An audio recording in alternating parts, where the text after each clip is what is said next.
안녕하세요. 스몰마케터입니다. 오늘은 액신맨이라는 이름으로 활동을 하고 계신 박경도 대표님을 모시고 우리 소상공인 셀러들이 과연 엑싯이라는 것을 할 수 있는지, 그리고 엑싯이라는 것이 무엇이길래 사람들이 이렇게 관심을 갖고 계신지에 대해서 한번 이야기를 나눠보는 시간을 갖도록 하겠습니다. 안녕하세요, 대표님. 네, 안녕하세요. 예, 간단하게 자기소개 부탁드립니다. 네, 안녕하세요. 저는 현재 이제 액신맨이라는 이름으로 활동을 하고 있고, 이제 온라인 뭐 쿠팡이나 스마트 스토어 같은 이제 온라인 쇼핑몰부터 이제 유튜브 채널 같은 거 이제 매각하는 걸 컨설팅하고, 이제 중간에서 이제 인수자랑 이어주는 브로커리지 사업을 하고 있는 박경도라고 합니다. 예, 대표님. 상당히 다양한 경험을 가지고 계시더라고요. 네, 맞습니다. 예, 그런데 엑싯이라는 것에 대해서 관심을 갖게 된 계기가 좀 궁금합니다. 왜냐하면 이제 엑싯이라는 거가 스타트업이나 어떤 좀 중견 기업들이 M&A 이런 거에 통해서 발생하는 경우가 많은데, 소규모 셀러들도 엑싯이 가능하다? 좀 약간 의아했거든요. 네네. 그런 엑싯이라는 분야에 어떻게 관심을 갖게 되셨나요? 우선은 저도 이제 이제 엑식 관련해서 이렇게 중간에서 이제 중개하는 컨설팅을 진행하기 이전에 실제로 이제 쇼핑몰을 운영을 했었고요. 네. 이렇게 한 1년 반 정도 이제 운영을 하다 보니까 이제 조금 그 경쟁도 되게 많이 치열하고, 이게 제가 이제 원래는 해외에서 구매 대행에서 중국에서 물건을 따라파는 이런 비즈니스 모델을 하고 있었는데, 예. 여기서 이제 경쟁자들이 너무 많이 붙다 보니 이렇게 해서 조금 장기적으로만 이렇게 내가 하는 방법을 해서는 내가 원하는 부라든지, 네. 제가 사실은 이제 쇼핑몰을 하긴 했지만 사실은 큰 뜻이 있어서 시작하진 않았었거든요. 아마 대부분의 셀러가 그렇겠지만 뭐 유튜브나 이런 데서 뭐 월에 얼마 벌기, 네, 그렇죠. 그게 되게 현혹돼서 이렇게 처음에 시작을 했다 보니까 일정 구간이 지났을 때 매각을 결심하게 된 계기 중 하나도 좀 목표를 많이 잃었었어요. 내가 뭐 제 대학생 때 이제 사업을 시작을 했다 보니까 올해 월 100만 원 버는 게 목표였는데, 그게 목표를 그것보다 조금 더 많은 금액을 지금 생각하면 되게 운이 좋아서 네. 이렇게 빠르게 벌게 됐었는데, 어느 순간 이제 지향점을 잃게 된 거죠. 예, 그래서 이제 대표의 마음 따라 이제 사업도 간다고 경쟁자도 많이 달라붙고, 지금 이런 상황 속에서는 조금 힘들겠다 싶어서 이제 처음으로 이제 엑싯에 대한 것들을 이제 막 그 사업을 팔 수도 있구나라는 거를 이제 제가 이제 뭐 여러 뉴스 기사를 보면서 접했고요. 제가 이쪽으로 업을 가게 된 계기는 제가 사업을 실제로 이제 매각을 하면서, 네. 예, 대표님도 아시겠지만 이게 이커머스 규모에 비해서 너무나도 정보가 알려진 게 없거든요. 그렇죠. 예. 그렇다 보니 제가 이게 저 실제로 뭐 미팅도 10번 넘게 터지고, 이렇게 뭐 어떤 자료를 봐야 되는지, 어떤 인수자는 어디서 만나는지, 네. 가격은 어떻게 설정하는지, 이런 부분에 있어서는 꼭 한번 해결해 보고 싶은 문제라고 생각을 해서 지속적으로 지금 이쪽 분야, 엑시 분야에서 이제 활동을 하고 있습니다. 저도 처음에 대표님을 이제 여기 출연하셨던 변장원 본부장님을 통해서 소개를 받았을 때 처음에는 약간 의아했어요. 그러니까 엑싯이라는 게 스타트업에서도 정말 하이 클래스의 일부만 하거나, 네. 아니면 M&A를 통해서 기업 간에 발생할 때 뉴스에 나오는 사람들만 가능한 거 아닌가, 네. 아니면 정말 운 좋게 빠져나올 수 있는 거 아닌가라고 했는데, 대표님하고 사전 인터뷰도 하고 대표님이 쓰신 블로그를 보면서도 느낀 게 방금 말씀하신 그게 포인트예요. 30에서 50만 정도 되는 엄청 많은 셀러들이 있는데, 이들이 이미 지금 거래를 좀 하고 있잖아요. 네, 자기들에서. 그게 엑싯이고, 근데 이렇게 큰 시장에 어떠한 가치평가의 기준이라던가, 아니면 어떠한 절차라던가 보증이라던가, 아니면 서로 간에 정보를 교환할 수 있는 정보 창구가 없다라는 거는 대표님을 알게 되면서 정말 저도 머리를 한 대 맞은 것처럼 깜짝 놀랐던 사실입니다. 대표님이 지금 말씀하신 것 중에 본인이 엑싯을 경험했다라는 이야기를 하셨어요. 네. 예. 그래서 엑싯을 하면 대부분 생각하는 게 뭐 좋은 아파트, 한강뷰, 그다음에 포르쉐, 롤렉스 이런 걸 생각하실 텐데, 엑싯을 하고도 지금 계속 사업을 하신단 말이에요. 예. 맞습니다. 이렇게 사업을 계속 매진하는 이유는 뭡니까? 우선은 첫 번째로 제가 사실 솔직히 말씀드려서 뭐 우리 매체에 나오는 몇 조 뭐 그 배달의 민족 이 정도 막 규모처럼 이제 매각을 한 게 아니다 보니까, 제가 생각한 뭐 방금 말씀드린 한강뷰 그거까지는 살짝 무리가 있고요. 일단 요건 뭐 지금 추가적으로 좀 더 말씀을 드리면 저도 이제 사업을 하면서 조금 우리가 게임 하듯이 게임이랑 비슷하다고 좀 사업을 많이 느꼈거든요. 그러니까 예를 들어 내가 레벨 10 되면은 그때 보이는 캐릭터들이나 또 미션들이 있을 거고 그런 것들이 이제 점점 하면서 제가 성장해 나간다는 걸 조금 많이 느끼기도 하고 제가 그 방금도 이제 말씀을 드렸지만 이제 매각이라는 분야를 계속해서 하는 이유는 제가 처음으로 제가 공감할 수 있는 문제를 풀어보자. 이게 다음 사업을 시작을 할 때는 솔직히 말씀드려서 쇼핑몰 할 때보다는 지금 크게 그렇게까지 돈이 막 되진 않아요.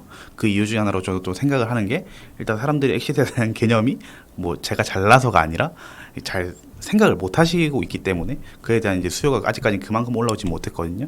하지만 저는 장기적으로 이 분야도 무조건 올라올 거라고 지금 생각을 하고 있고 그렇다 보니까 제가 이제 1년 넘게 여기서 계속해서 이제 시행착오를 겪으면서 또 이제 할 수 있었던 이유는 제가 이제 공감할 수 있는 문제, 그 다음에 이제 엑시트 하시려는 대표님들의 니즈라든지 그런 것들이 이제 조금 이런 정보가 너무 없었는데 이런 걸 통해서 조금 많이 알게 됐다. 이럴 때 되게 보람을 많이 느껴서 계속해서 사업을 진행을 하고 있습니다. 지금까지 영상을 보신 분들은 엑시맨의 정체에 대해서 좀 감을 잡으셨을 거예요. 아, 엑시맨이라는 사람이 저런 경험이 있어서 엑시트에 관심이 생겼고 아, 저런 걸로 어떤 컨설팅이나 중개 비즈니스를 시작하셨구나 라는 건 좀 이해를 하셨을 것 같습니다. 그런데 아직도 의구심을 가지신 분들이 계실 것 같아요. 엑시트 그거 아무나 하는 거 아닌데 뭘 얼마나 안다고 엑시트를 뭐 주관하냐 아니면은 또 다른 한쪽에선 나는 그냥 고작 요만한 쇼핑몰을 가지고 있는데 이걸 내가 엑시트 할 수 있을까? 나는 스마트 스토어인데 엑시트 할 수 있을까? 나는 쿠팡에 로켓 위주로 하고 있는데 이런 것도 엑시트 되나요? 라는 다양한 질문이 나올 것 같습니다. 그래서 그럼 이런 질문들이 나오는 분들한테 답변을 드리기 위해서 엑시트 현실에 대해서 짚어보도록 하겠습니다.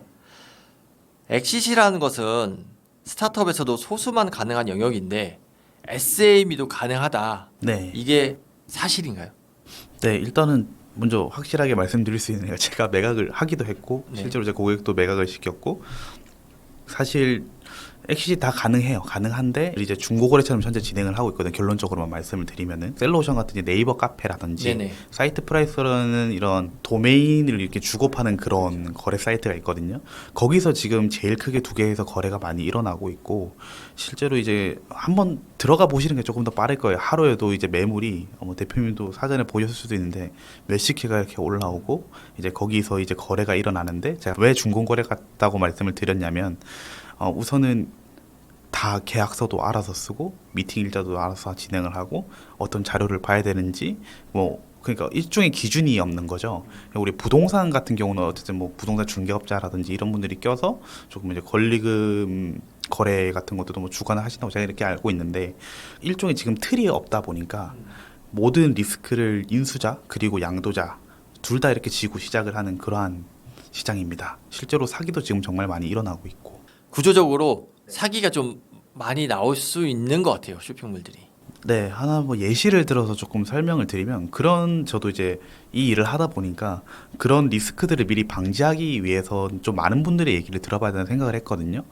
실제로 이제 피해자분들한테도 제가 좀 동의를 구해서 뭐 연락을 취해서 그 어떤 사례가 있었는지를 조금 많이 들어봤는데 제일 대표적인 사례는 우리가 흔히 위탁이라고 하잖아요. 네. 위탁 쇼핑몰을 그러니까 그분이 이제 인수자였거든요. 그분이 인수를 하셨는데 그 판 사람이 자기 아내 명의로 똑같이 만들어서 이제 장사를 시작을 했다는 그건 거예요. 사기네요. 네, 근데 사기인데 법정에 가서 졌대요. 이분이 졌대요. 이게 생각보다 그분이 이제 말씀하시기로를 이제 판사라든지 이런 분들도 아직까지 이커머스에 대한 그분들 뭐 되게 다양한 영역들을 다루시다 보니까 여기에 대한 이해도가 되게 많이 낮다. 그래서 이걸 설득시키는 것도 이제 인수자 측에서 다들 이제 판사님들이나 그 재판관들한테 설명도 해야 될 뿐더러 그에 대한 이해도가 이제 낮은 경우들도 되게 많다 보니 이 사업 구조 자체를 이제 설명을 해드려야 되잖아요. 그분들한테. 그 부분에 있어서 조금 많이 애로사항이 있고 실제로 가장 대표적으로 이렇게 위탁 거래에서는 사기도 많이 일어난다. 이렇게 말씀드릴 수 있을 것 같습니다. 예.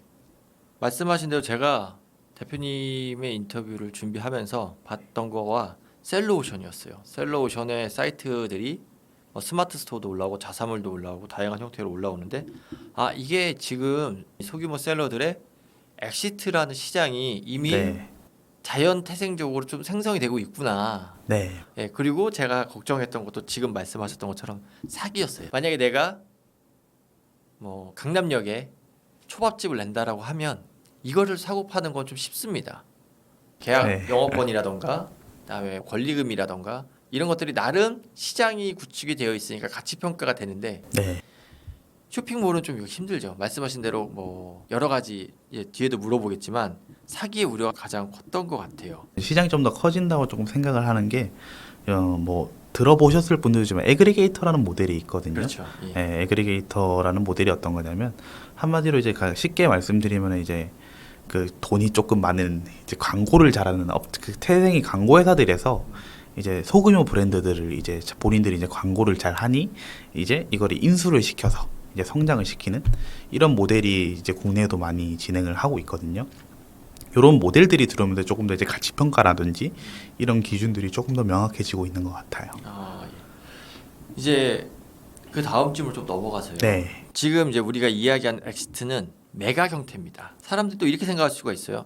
아니 그거 뭐 셀러오션에 올라오지만 그걸 네. 누가 직접 삽니까? 네, 실제로 그런 질문을 하실 수가 있거든요. 네. 거래가 실제 활발합니까? 뭐 어느 정도 진행이 된다고 생각을 하세요? 저도 이제 여러 사람들을 만나면서 이제 개인적인 정보망이나 이런 것들을 총 종합적으로 해봤을 때 한 달에 못해도 700에서 800건 정도는 지금 일어나는 것으로 파악을 하고 있습니다. 월 700에서 800건의 쇼핑몰들이 거래가 되고 있다라고 하면 전체 샐러드 시장에서는 적을지 모르지만 제가 느끼기에는 상당히 활발하네요. 제 뭐 이제 뭐 개인에서 법인 넘어가는 것들도 이제 뭐 포함이 되는 경우도 있지만 제가 판단을 했을 때는 그래도 한 1년에 거의 한 1만 건 정도의 1만 이제 건 거래가 정도. 일어나고 있습니다. 이러한 자연적인 거래들 발생을 하고 있다는 거가 지금 이 영상을 보고 계신 셀러들도 상당히 관심을 가질 만한 이야기인 것 같아요. 네. 저도 쇼핑몰을 예전에는 운영을 해봤고 지금 이제 와이프도 물건을 좀 팔고 있지만 이게 언제 끝날지 모르는 고통이 될 수도 있거든요. 네, 맞습니다.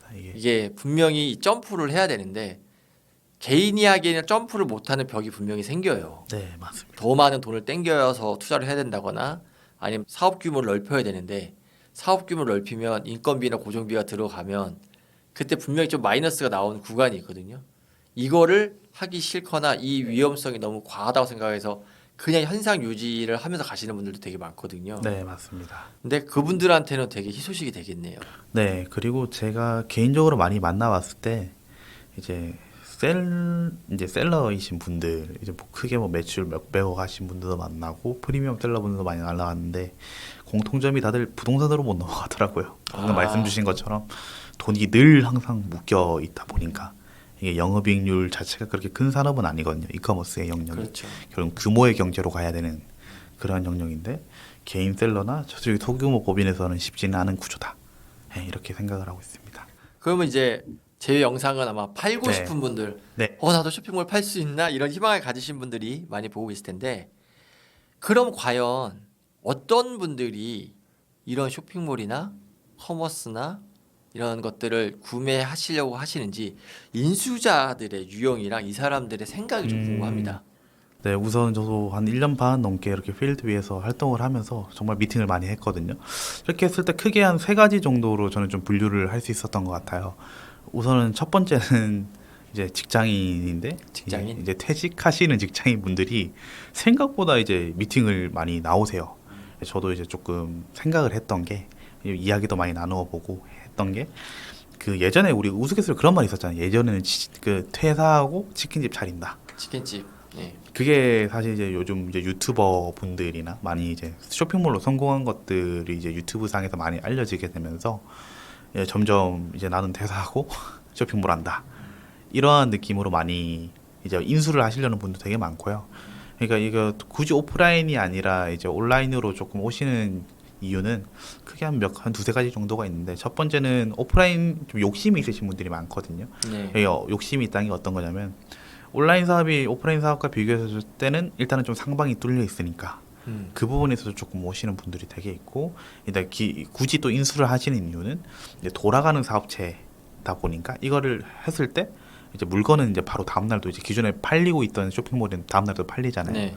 그렇게 해가지고 현금 흐름을 얻으면서 조금은 리스크를 줄이면서 가시려는 분들도 있고, 마지막 세 번째는 이제 특히 MD 직종이신 분들은 그분들은 뭐 기존에 뭐 인프라나 네트워크들이 있다 보니까, 예를 들어 내가 이제 수산물 MD를 했다 하면은 그분들 같은 경우는 이제 수산물 관련해서 기존에 판매되고 있던 그 쇼핑몰이 인수를 하면은 본인의 역량과 더 잘 맞으니 이렇게 해서 또 이제 인수를 하시는 경우가 되게 많고요.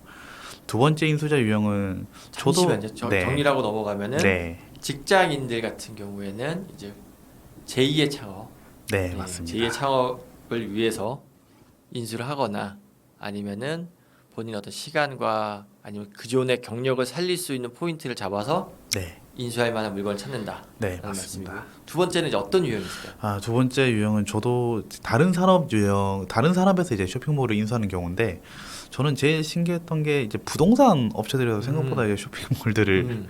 많이 이렇게 보시고 미팅을 요청하시고, 실제로 제 고객도 그쪽에다가 이제 분양사 쪽에다가 이제 매각을 했거든요. 네.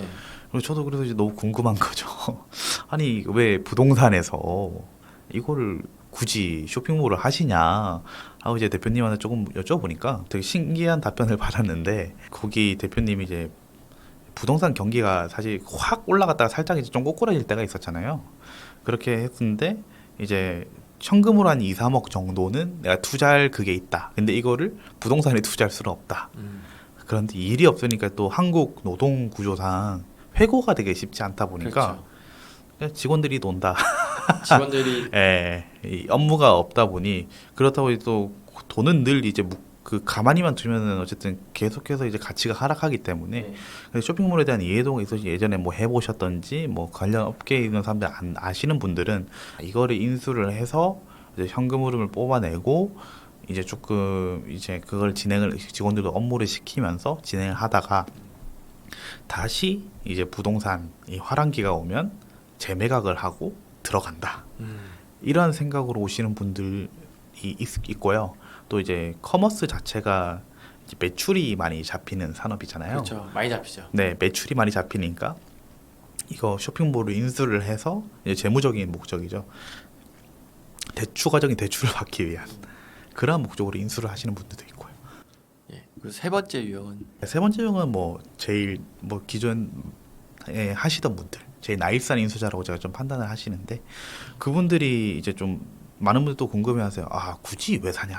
그렇죠. 자기가 지금 쇼핑몰 하고 있으면 네, 굳이 다 왜 아니까 사냐? 그냥 복부담은 되는데 복사 붙여넣기 네. 하면 되는데 네, 이건 제가 개인적으로 조금 판단을 했을 때는 온라인 쇼핑몰의 경우는 오프라인 사업과 비교해서 저는 좀 복제가 좀 많이 어렵다라고 아, 생각을 해요. 의외로 복제가 어렵다. 네, 필드에 계신 또 다른 대표님들과 만나서 얘기를 하는 이유가 그 예를 들어 그런 거죠. 제가 예를 들어서 지금 화장품을 팔고 있어요. 예. 그러면 이제 뭐 화장품 뭐 OEM이라든지 막 이런 것들 하는 것들에 대해서는 되게 전문가지만, 내가 이 이제 카테고리를 결국은 이제 확장을 해야 되거든요. 이제 대표님도 아시겠지만 계속해서 이제 푸시를 해줘야 되는 영역이기 때문에, 이커머스 산업은 그걸 해야 이제 유지될까 말까 하는 그렇기 때문에 이제 카테고리를 이제 확장을 해야 되는데, 결국 멈추면은 그냥 이제 바로 꼬꾸라지니까 다른 걸 만들어야 되는데, 그 예를 들어 내가 육아용품을 이제 팔 거야.